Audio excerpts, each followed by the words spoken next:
Movie के start में समुंदर में एक वेल दिखाई जाती है जिसके मुंह से रोशनी निकलती है। साथ ही वो जगह टूटने लगती है और वो पत्थरों के नीचे दब जाती है।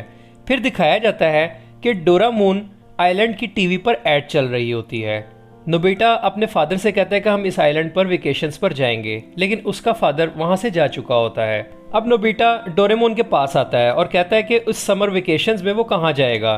डोरेमोन उसे कहता है कि एनीवेयर डोर से माउंटेन या फिर समुंदर पर चलते हैं, लेकिन नोबिता कहता है कि बाहर बहुत गर्मी है। इस पर डोरेमोन मोबाइल फिशिंग लेक निकालता है। अब वो दोनों फिशिंग करते हैं और नोबिता डोरेमोन को उसकी बर्थडे याद दिलाता है।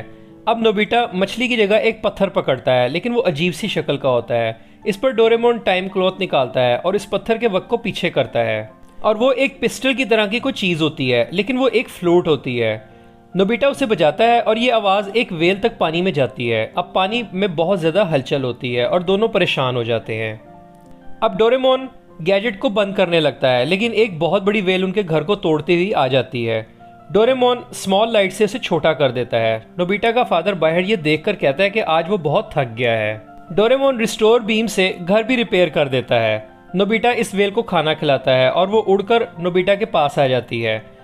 डोरेमोन पानी में देखता है और उसे कोई और मछली नजर नहीं आती। तब तक नोबिता इस वेल के साथ जा चुका होता है।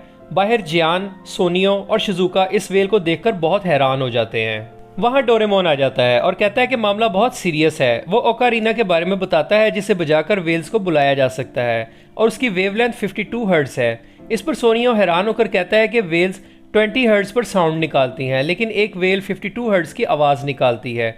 उसे 30 साल पहले डिस्कवर किया गया था। डोरेमोन उस वेल की आवाज़ को चेक करता है और वो 52 हर्ट्ज होती है, और ओकारिना सिर्फ उसके दोस्त के पास होता है।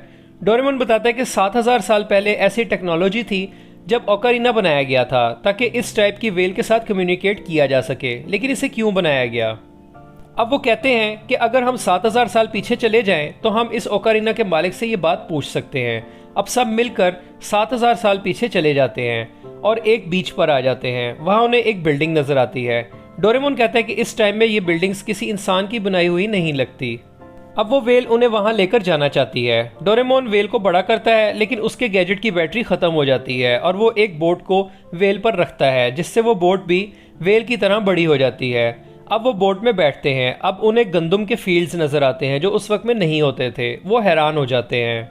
वहाँ वो एक पूरा शहर देखकर और ज़्यादा हैरान हो जाते हैं। वहाँ लोगों को समझने के लिए वो ट्रांसलेशन जेली खाते हैं। वो लोग कहते हैं कि वो इस वेल को ही ढूंढ रहे थे और इस वेल के मालिक का नाम पीटो है।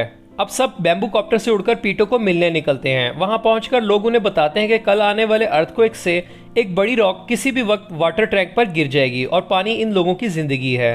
वहां पीटो वाटर टैंक के पाइप को फिक्स कर रहा होता है और नाना उसकी हेल्प कर रही होती है। अब सारे दोस्त मिलकर उसकी हेल्प करते हैं और पाइप्स फिक्स करते हैं। रॉक गिरती है और पाइपलाइन एक्टिवेट कर दी जाती है।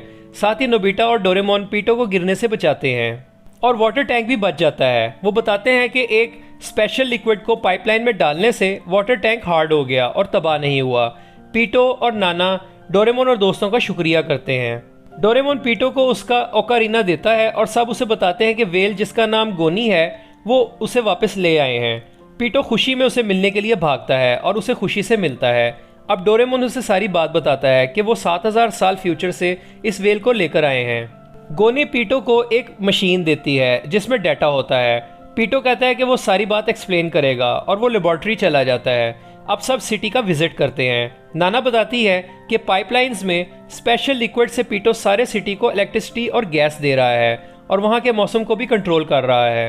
अब रात को सब खाना खाते हैं। पीटो बताता है कि गोनी इस मशीन से इसके लिए डाटा इकट्ठी कर रही थी कि इस पर रॉक्स गिरे और वह वहाँ फ्रीज हो गई और 7000 साल बाद वहाँ से बाहर निकल आई और सिक्योरिटी टूल पीटो ने बनाया था। अब पीटो ओकारिना बजाता है।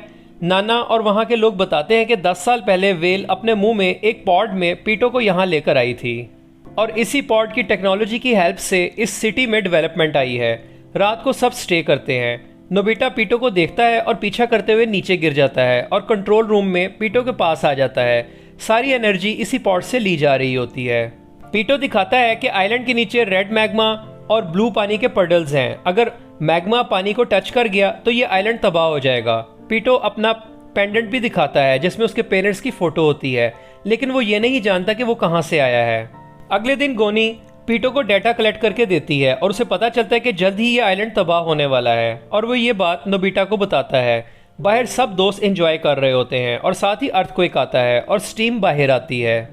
दूसरी तरफ पीटो आइलैंड को फ्रीज करना चाहता है ताकि उसे बचाया जा सके।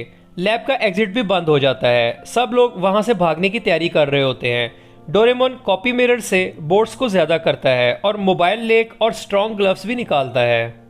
वहां एक आदमी बताता है कि पीटो और नोबिता से कोई कांटेक्ट नहीं हो रहा। सब परेशान हो जाते हैं। लैब में नोबिता और पीटो पॉट से लिक्विड रिलीज करने की कोशिश करते हैं और लीवर ऑन करते हैं और लिक्विड हर जगह फैल जाता है जिससे आइलैंड फ्रीज हो जाता है और लोगों को कुछ वक्त मिल जाता है। डोरेमोन और नाना गोनी पर बैठ जाते हैं और अडॉप्टेशन बीम यूज करते हैं जिससे वो पानी में सांस ले सकेंगे और वो पीटो और नोबिता को ढूंढने चले जाते हैं। दूसरी तरफ सब दोस्त डॉल्फिन्स पर बोर्ड्स रखकर लोगों को छोटा करके वहां से निकाल रहे होते हैं। डोरेमोन और नाना टनल से जाते हैं लेकिन वो भी बंद हो जाती है। केव में पीटो और नोबिता ओकारिना बजाते हैं जिससे गोनी अंदर आने की कोशिश करती है। डोरेमोन उसे स्ट्रॉन्ग मेडिसिन देता है जिससे उसकी बॉडी 10 मिनट के लिए स्ट्रॉन्ग हो जाएगी।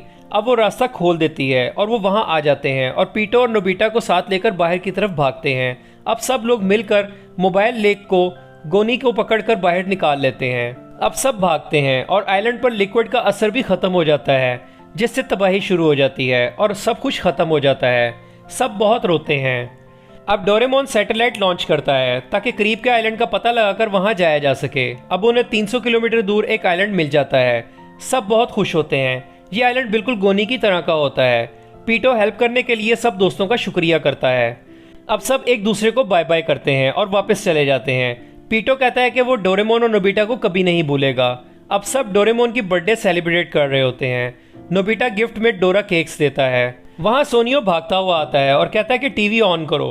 वो कहता है कि उसके अंकल हॉलीडेज पर एक आइलैंड गए हैं जिसका नाम डोरा मून है और उसका फ्लैग वेल की तरह का आइलैंड है। सब कहते हैं कि ये तो पीटो वाला आइलैंड है जहां पर वो अपना आइलैंड तबाह होने के बाद गया था। टीवी पर डोरेमोन और दोस्तों के इस आइलैंड पर स्टैचूज दिखाए जाते हैं जिन्होंने वहां के लोगों को बचाया था। सब देखकर हैरान हो जाते हैं। सब बहुत खुश होते हैं कि पीटो ने वहां एक नई जिंदगी शुरू की और सब सर्वाइव्ड हो गए। इसके साथ ही हमारी आज की वीडियो खत्म हो जाती है।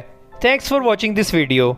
आपसे रिक्वेस्ट है कि आप हमारे चैनल को सब्सक्राइब करें और बेल आइकन पर क्लिक करना ना भूलें ताकि फ्यूचर में आने वाली वीडियोस के बारे में नोटिफाई होते रहें और लाइक और शेयर करना ना भूलें। तो दोस्तों नेक्स्ट वीडियो के आने तक बाय।